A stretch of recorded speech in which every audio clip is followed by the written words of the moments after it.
Hi, I am Tony Russo from On Death Care, and this is The Rest, your weekly funeral service news update.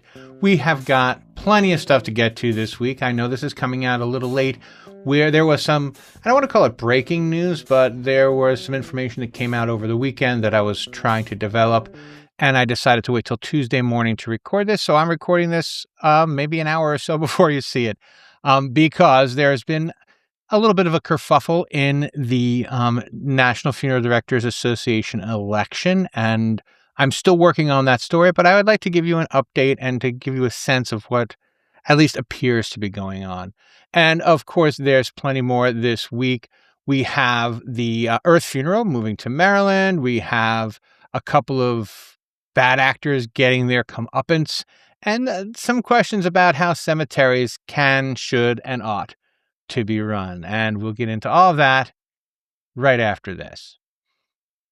Before we get into it, I would like to, as always, thank my paid subscribers for helping to fund this whole project. If you'd like to become a paid subscriber, I would genuinely appreciate it. And there's some perks and bonuses, and you can find all of that at ondeathcare.com. If you'd prefer to be a non-paid subscriber, that is crazy valuable to me as well. I like to know who's getting the news and how they're responding. And it's really interesting. One of the reasons I wanted to take a second to point this out is I'm getting a lot more people reading, and that is super cool. You guys are forwarding these stories when you find them interesting and relevant, and I really appreciate it. But if you've been forwarded a couple of stories that are about this, if this was forwarded to you, consider subscribing. That way you don't have to hope that your friends forward it to you. You can get the information delivered directly to your inbox as soon as I put it out. I got some really cool stuff coming up. There's an education story that is brewing. We're going to do that in the podcast, and we have a story about Colorado legislation. I just spoke with Patty Lynch about his super cool new project, and that story will be out this week. And of course, the election little bit that I'm going to talk about in a second. So again, please go to ondeathcare.com to subscribe. So I've been covering the death care scene for 4 years, 3 years and change. And this is the first time there's been a really contentious election for secretary of the National Funeral Directors Association. And it just got contentious, and I don't know why. So I'm going to tell you everything that I know, and then I'm going to find out more, and I'm going to write it. So again, if you're subscribed, we'll have that story out hopefully by either Wednesday or Thursday morning of the week of May 25th. So I do, as you know, if you're subscribers, I interviewed almost all of the candidates for the various positions in the NFDA. The only one I did not get a chance to speak to was Lad Pulliam. He actually still, disclaimer now, right? He still has not responded to any of my requests for interviews or my questions that I have emailed him. But over the weekend, over the Memorial Day weekend, there was a video that came out, and it was, I want to get the name right, Richard Robinson from Georgia. He's a funeral home owner, and he was in his endorsement of Lad Pulliam. He also mentioned that Mr. Pulliam's opponent, Carlton May, was unfit for the job, and he listed several reasons why. He said, I used to be, Mr. May's boss, and I don't think that, and I think that Mr. Pulliam is a better job. And this is the first kind of endorsement like that I've ever seen. Usually it's just about the endorsed candidate's strength, and it doesn't really touch on the weaknesses. So I called, Mr. Robinson to say, hey, what is the problem? And he kind of went on at length about his distaste for Carlton May and why he didn't say why he fired him, but he said that, he fired Carlton May, and he made a lot of accusations that I'm still waiting for Mr. May to respond to. There are going to be more videos like this, I am told. I don't know if the videos will directly address Carlton May's perceived shortcomings, or if they're going to stick to Lad Pulliam's virtues.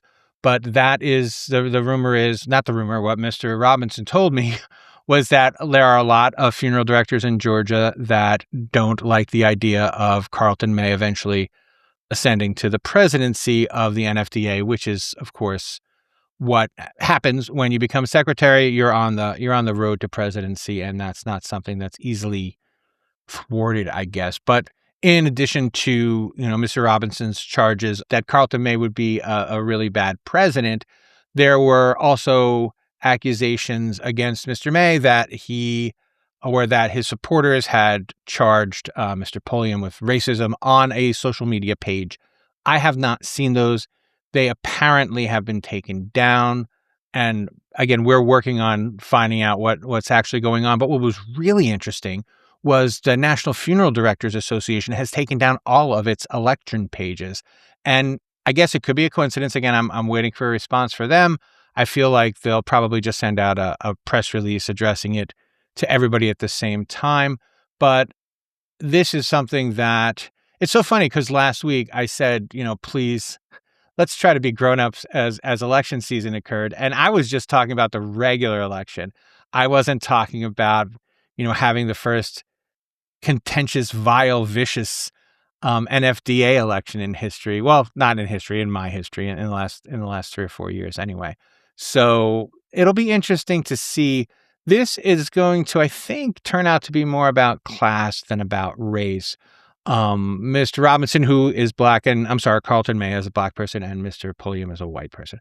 But Mr. Robinson was talking to me, and one of the things he kept hitting on was that, funeral directors don't like the idea of a non-owner rising to the presidency. And he said that since Carlton May was, a trade person and had a bunch of different jobs, that made him, that's not the type of person that, funeral homeowners wanted in the NFDA presidency, which is tough because I wonder, and I brought this up during the conversation, I wonder if everyone feels that way, if that trade personnel or people who don't have a full-time job and have to work several part-time jobs are somehow less funeral directory than people who own funeral homes. And that's a tough, I hope that's not the case. I hope that this is just Mr. Robinson speaking for himself, but I guess we will see as this goes on. Anyway, I've reached out to Carlton May. I've reached out to Mr. Pulliam again, and this is like the third or fourth time I've emailed him in the last couple months. So I do not know or expect that he will respond, but he absolutely could. And when he does, I will write the story, and whatever else I find out will be out as soon as I find it out. Earth Funeral has come to Maryland. Now, I've been and will probably remain for a long time ambivalent about Earth Funeral for lots of reasons, but it cannot be denied. They were the first persons to come east, the first company to come east in a big way and open a big facility kind of far from my home here in Maryland. I live on the eastern shore of Maryland, and this is closer to Baltimore. It's a suburb of Baltimore where they've opened their latest facility. Right now, they hope to serve 2,000 families per year in its 36,000 square foot facility. They have 56 vessels to start, and they intend to double that. And I always think it's good when other disposition options become available, and I hope that they do well. I hope that they continue to make it easy for people who are on the East Coast to not have to feel like they have to ship all the way to Washington.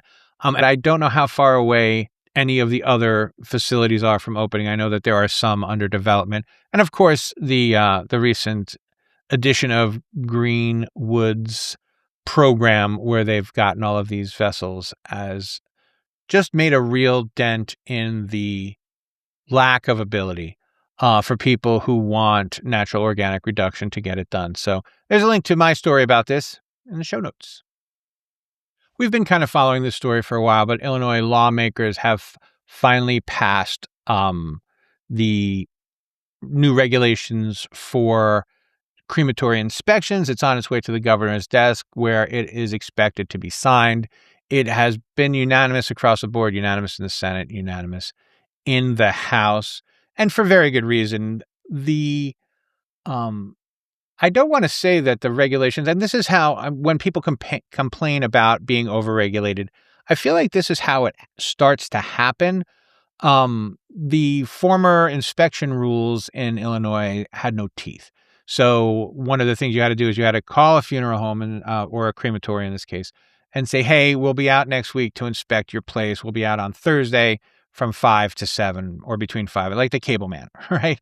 And of course, if people were doing things they oughtn't be, that gave them plenty of time to make it look like they weren't. And in the case of the Heights crematory in Chicago Heights, one of the issues was when they heard the inspectors were coming, they, hid this huge container filled with human remains, so that the inspectors didn't see it and didn't knock them off for it. So surprise inspections are back on the list of things that can happen, and with surprise inspections are going to come what are going to be construed as unfair. But what happens is if there's not enough enforcement, then there's significant enforcement. And I think the most powerful thing that's come out of this is that if an inspector gets to a place and sees that it is a horror show, they don't have to say, well, stop being a horror show. They can shut crematories who are non-compliant down on one go until they get compliant. And if it happens with some regularity, it's easier to get these licenses revoked. And it's really important I think there are two things going on. I think that during COVID,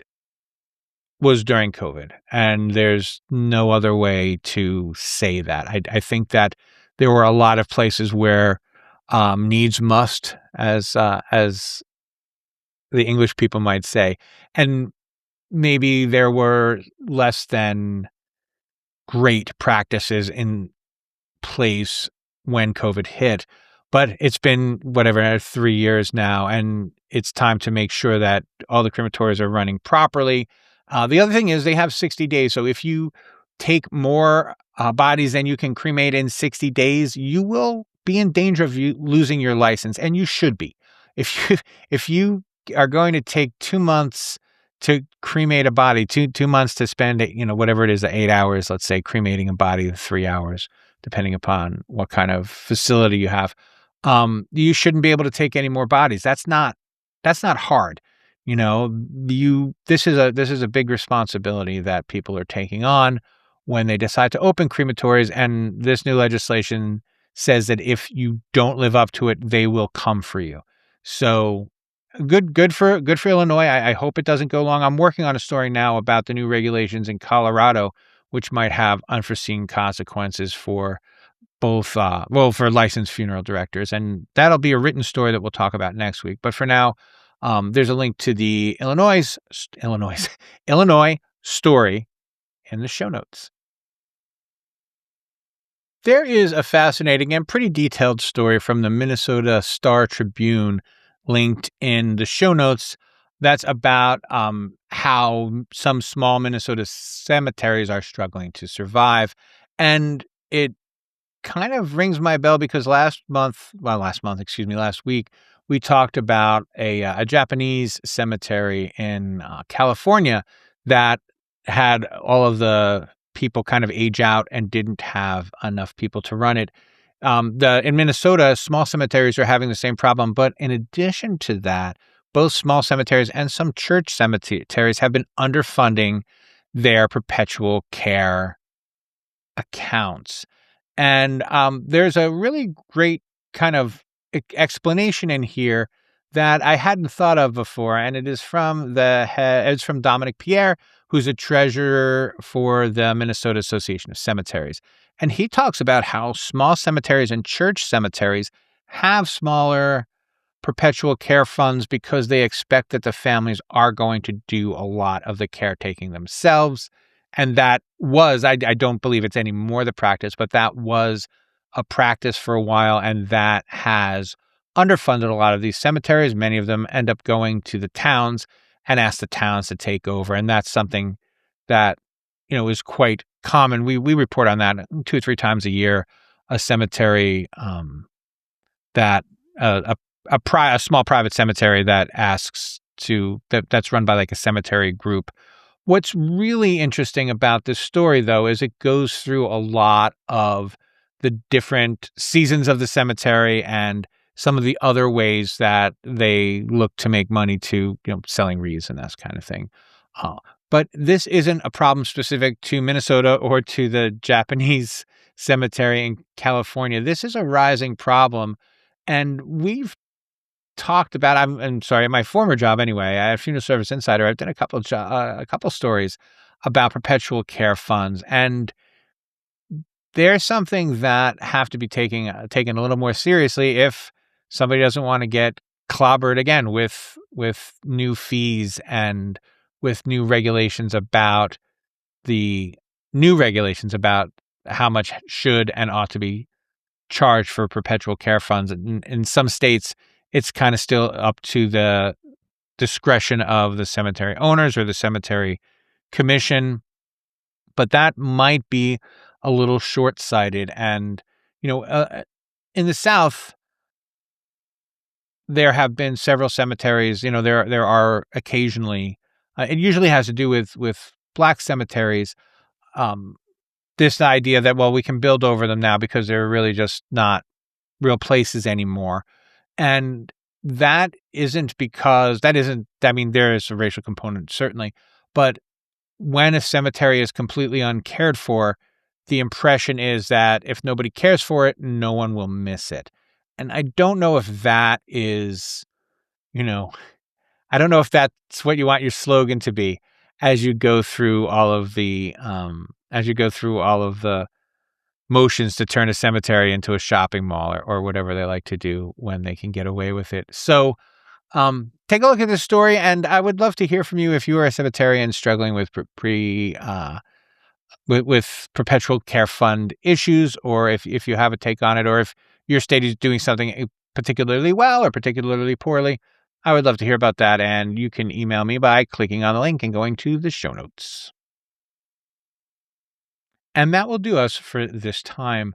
The rest has been an On Death Care production. It was written, edited, videoed by me, Tony Russo. Thank you so much for listening. As I say every week and mean every week and will continue to say every week, I know there is a lot of competition for your attention, and I'm flattered that so many of you take the time to, our downloads are just off the charts now, and it's very cool. And it's thank you for watching, and thank you for listening, and thank you for sharing this and for endowing me with attention that you could, be placing elsewhere. If you have not subscribed to the podcast or to the newsletter, I would love it if you did both. You can do both at ondeathcare.com, but if you're listening on a device, whatever device you're listening to, you can just open this up and hit subscribe, and it will subscribe it on your device. And when I put out a show, you will be notified. I'll be back again next Tuesday with more news, and between now and then, we will have another episode of On Death Care where we're going to look at the not the national boards this time, but the certification process. So, and that should be very cool. So, thanks again, and we'll check in with you next time.